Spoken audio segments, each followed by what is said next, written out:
Alright, hello gamer, we're back today for the series where I talk about all the games I played in the previous month. Month for this video is October of 2023, the spooky month of Halloween, and I kind of went into it, but let's just get right into it.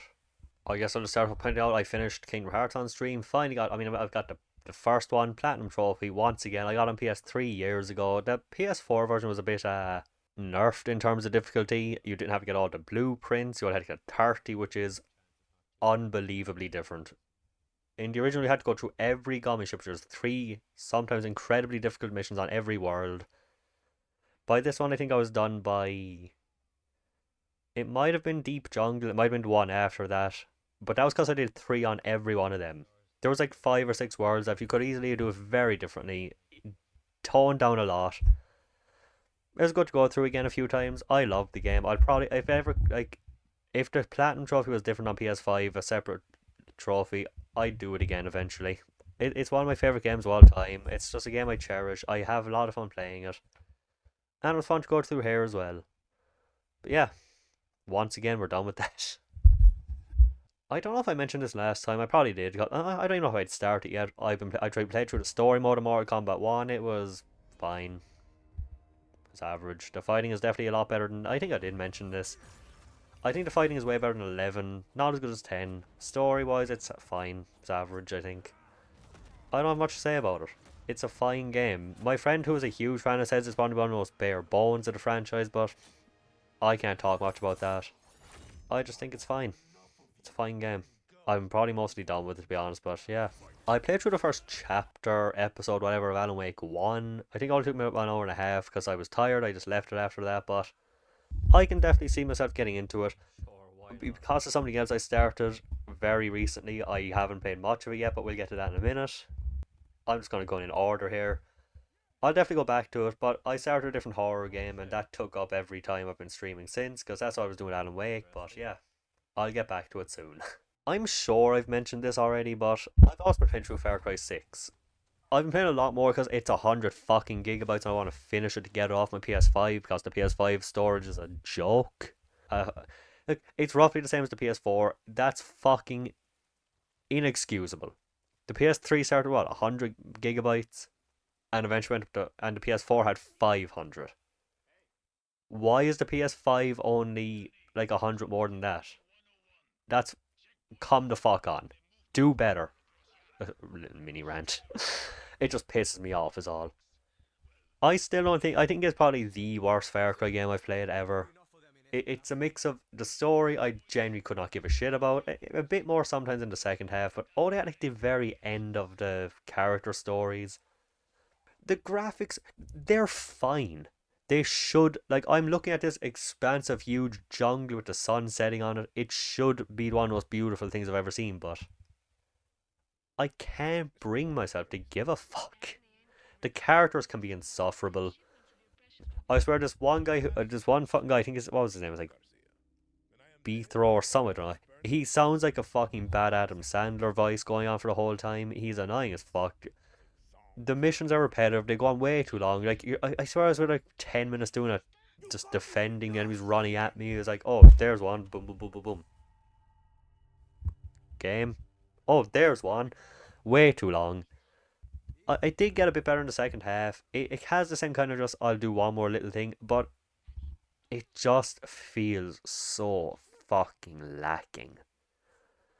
I know a lot of people are well sick of the Far Cry formula long before I was, but I loved 3. I played on PS3, I played on PS4 eventually, I played 4, I actually like it better than 3, I know that's not the most popular opinion.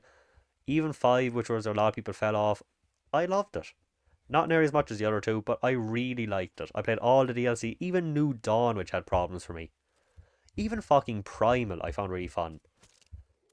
This just feels so soulless. Nothing, it feels like nothing matters. Nobody gives a fuck what's happening. And it's a shame because it does have some good elements. I think it has my favourite main character in the franchise, but they need to do better if this is going to go on. Because I'm way more tolerant to this fucking formula than most people, I think. This is the first time I've been significantly disappointed by a mainline Far Cry title. This franchise is going to die very soon, I think, if they don't do better. I got Marvel's Spider-Man 2. Where do I fucking begin? The Spider-Man 2018 one, my favourite game of that year. A lot of people had God of War. I think this was miles above that. I thought it was one of the most fun games I'd ever played. It still has a lot of the fun. The swinging is just as fun. The web suit, the wingsuit, which I thought would be a bit annoying. I didn't think it fit. A lot of fun. But like with Miles Morales, even though they have toned down a lot of things I didn't like about Miles Morales, like the constant phone calls aren't nearly as bad. Tutorials still suck. Forcing shit in the screen to tell you how to do stuff that I know how to do, and there's no way to turn it off because I guess they learn nothing from things like God of War Ragnarok, which people didn't like. I can't stand it. I'm not even kidding here. At one point, while you're chasing a character, twice, in the span of a minute, not even a minute, 30 seconds, they taught how to use the wingsuit. 9 hours into the game, they're telling me how to do minute one things like heal. And the worst offender of this, there's one section where teaching how to do stealth with Spider-Man. You start out on a perch. You're up on a wall looking down, and you look at an enemy, press square, and it does this annoying thing. It's like it doesn't just tell you how to do it. It grinds the game down to the game to a halt. It tells you what to press. You press the button. Thing does it. Fine. Once it fine. I don't like it, but I get it. Then you go up into a wall. It tells you how to do a wall takedown. Guess how you do that? You look at the enemy. You press square. You web them up. Then you do that from the ceiling. Then you do it from a vent. And they're all the same. Then I was on a web. You can shoot these like zip line things, and I was on one of them. I thought, surely, this is exactly the same as a perch takedown. It's surely they stopped the game again to tell you how to do it. Why? Who the fuck? I know a lot of people have more tolerance to this stuff than me, but this drove me fucking crazy. I couldn't believe they did this. Every single time, 5 times, a tutorial to look at an enemy, press square. The way I can explain it, it'd be like if we were playing a game where you can walk on the walls and on the ceiling, and for every one, they gave you a different tutorial, stopped the game, and told you to press square to attack, just because you're in a different angle. It's fucking stupid. I hate it. I genuinely can't stand it. And there's other little things too. Like I'm just telling you how to do the most mundane stuff. It's like, oh, look at that thing that has L1 and R1 written on it. Clearly, that's what you have to press. And Spider-Man would just go, I have to take off that valve. Like, fine, then you do that. Then water starts gushing. I was like, I need to seal those with my web. Stop telling me every fucking thing I need to do. At least let me turn it off. That's all I'm asking. Oh my god, it pisses me. I don't get it. I just don't get how people think this is okay. But other than that, the story's been pretty cool so far. Craven's an intimidating villain. I'm only like 20% of the way through, but so far my favourite moment of the game in this bombastic, huge, epic, open world, swinging Spider-Man game. Which, by the way, they actually gave me a tutorial 12 hours or like 10 hours into tell me how to fucking swing. I couldn't believe it. I turned the game off right there for the night. But yeah, so far my favourite moment in all of that stuff is the quieter moments. You know, those moments where you actually go 3 fucking seconds or somebody yelling at you or phoning you or distracting you in a battle to get to talk about some crap that you don't give a fuck about. There'll be cutscenes where you'll talk to a character for a minute or two and then you'll swing away 3 fucking seconds later. Oh, by the way, I forgot to mention this. And like, I just. It's not to the point of something like Horizon Forbidden West where I'm just kind of like done with the franchise by this point, but it kills so much my enjoyment. But when it comes to the story and the characters, when there's none of this shit going on, and the combat is obviously still fun, the swinging is still satisfying as fuck. There's just some things I cannot stand. Some things I love, mostly story and combat wise. It just, I don't know. I think maybe it's just a thing that's happening that most people are fine with, but I'm not. But I just wish games. It's always kind of a thing when it comes to a lot of newer games. And I think if I could say one word, it's just shh, shut the fuck up for 5 seconds. Why can't modern games shut the fuck up for 3 fucking seconds? Like, why are they incapable? Why are they incapable of like having enough respect for you not to tell you how to do basic minute one things like fucking swinging in a Spider-Man game 9 hours in? That would be like a platformer telling you how to jump 12 hours in. But I digress. I'll play through it. I'll finish it. I'll probably enjoy it for the most part, but all hype for future Spider-Man games flushed. I'll go into more in depth on that at some point. Uh, little tease. But that has been probably about 10 minutes of you rambling about that. So let's move on to something positive. I've also been playing Franbo, a game I think was released episodically on PC back in like 2015, or at least that's when one version of it was released. I'm playing on PS5 with the complete version. Fucking love it. I have been streaming this, I think, 3 times so far, a chapter a night. The last chapter I just did a while ago, 3 hours. I was there, I got stuck a lot, but I pushed through, never looked it up, because I probably would have always played by myself alone, but because I was streaming it, I kept pushing on. And it was very satisfying when I figured it out. It's kind of like a. I feel like the way to describe it is kind of like a lot of triggering, darker, real stuff, but kind of through the eyes of a child as well, where they don't always fully understand it. It can get real, it can get dark, it can get fucking depressing, and I think, yeah, if you're not okay with a lot of very sensitive things, but they do give a warning right as the game starts about what kind of things it will show, what kind of topics it will bring up. So they do give a warning, but my god, it can't, even for me who is generally not as impacted by this stuff in games, there are times that I have had to like take a minute. For the first chapter, it can get really fucking bad. I swear, actually, it genuinely impacted me for the night, which I can't remember last time something had that kind of effect on me in fiction. In real life, sure, but it got to me. And other than that, it's kind of like a point and click. You give a vague task what to do, you figure out how to do it, you do some puzzles. So far, I absolutely fucking adore it. It's been easily probably one of my top like five, top three gaming experiences this whole year. I only played because I watched a friend of mine play through the not the sequel, but the next game from the same company called Little Misfortune, which I watched him play through one go of it, which I think has like two ways you can do. So I'm definitely gonna play that as well at some point. Can't wait. You can see me a huge fan of this company already, even though I've only played one, watched one. I think that's the only two games they have. Right now, I have my eye on them so fucking hard. I cannot wait to play more. I was exhausted before. I could have went to sleep before I started playing it tonight. Still went on for 3.5 hours roughly because I wanted to play it so bad. I couldn't.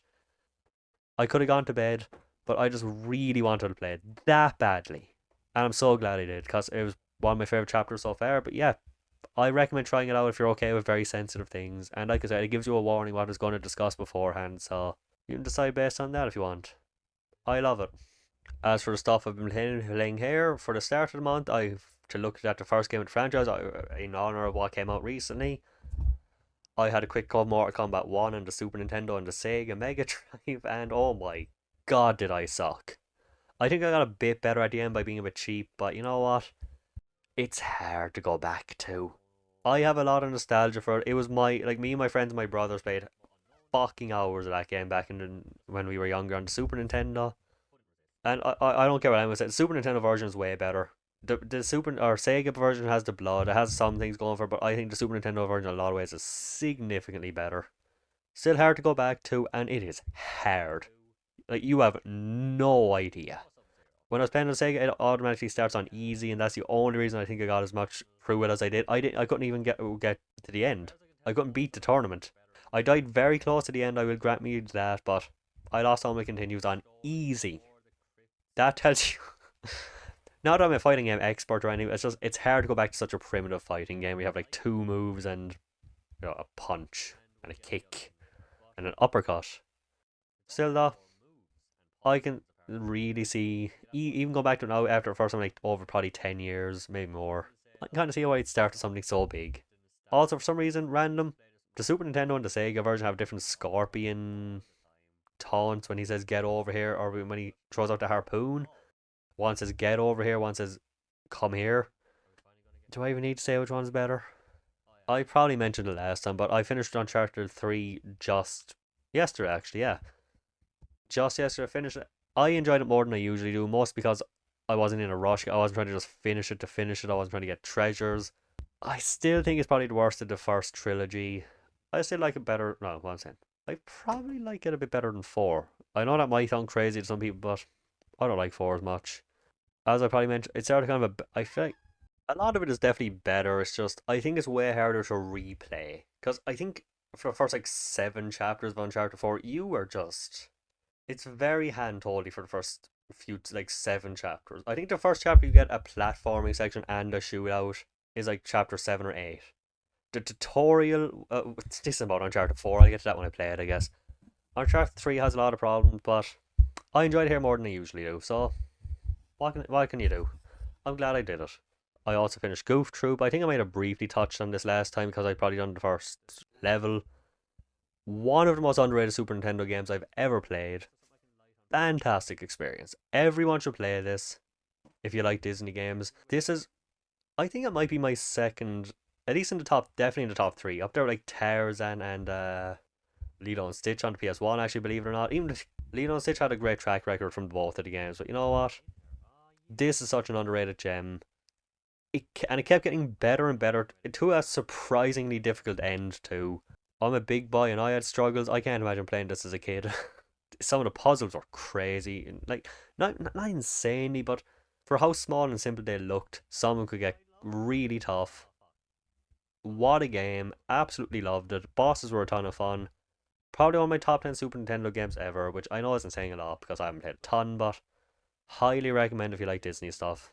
As for streaming stuff, I finished Breath of Fire. Again, another one of my top favorite Super Nintendo games at this point. I think I started like late September, and I wanted to play some scarier games for October, but yeah, it took a while. I think I finished it. Let's check. The 26th. It took about a month. I wasn't streaming every day, but it's such a weird game for me because I can acknowledge realistically, Breath of Fire does nothing to stand out that much. It has some things going for it that are pretty good, but I can't think of anything that goes above and beyond here. The story, average as fuck.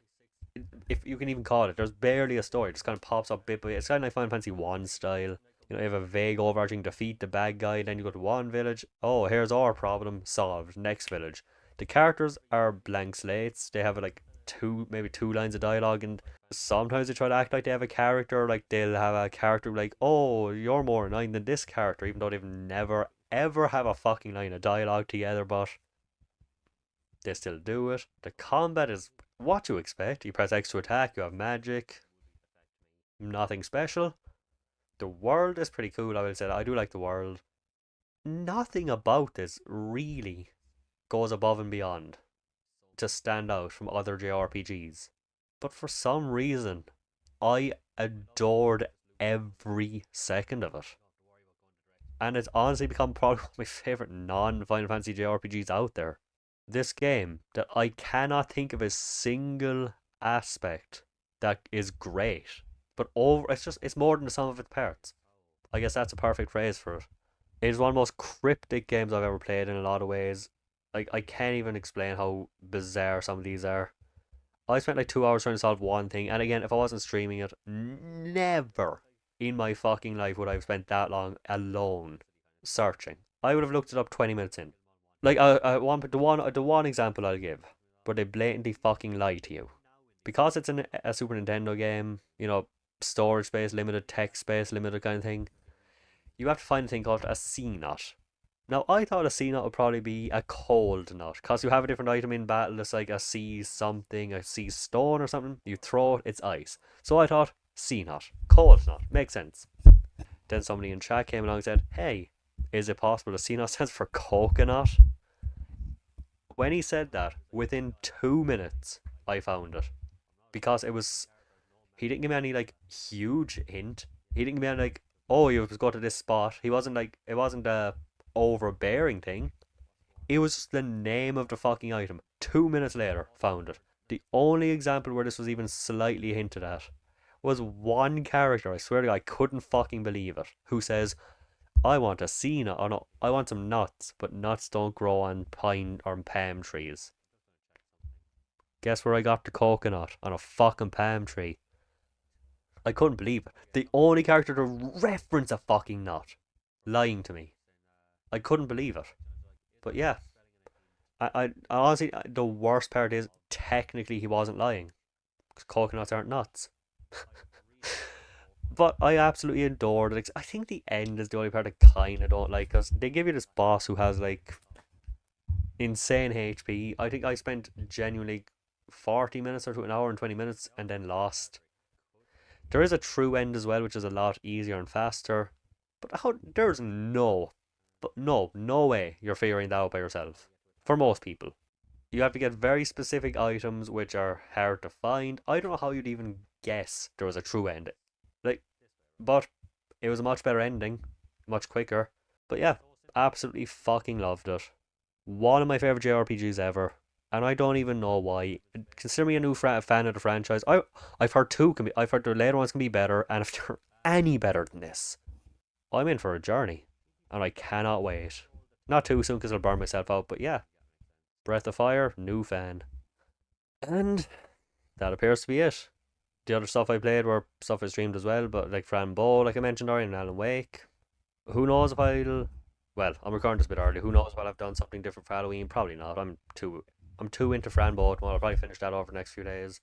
Actually, if I continue on this rate and it is 5 chapters, like or 5 episodes, like most games tend to be, I'll probably have it finished just today. Yeah, can't wait.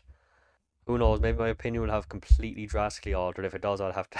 You'll never see that part. But yeah, that's everything I played last month. And thanks for watching. As always, let me know what you played. Let me know new stuff you played, what you've gone back to, and I'll see you for the next one. See you then.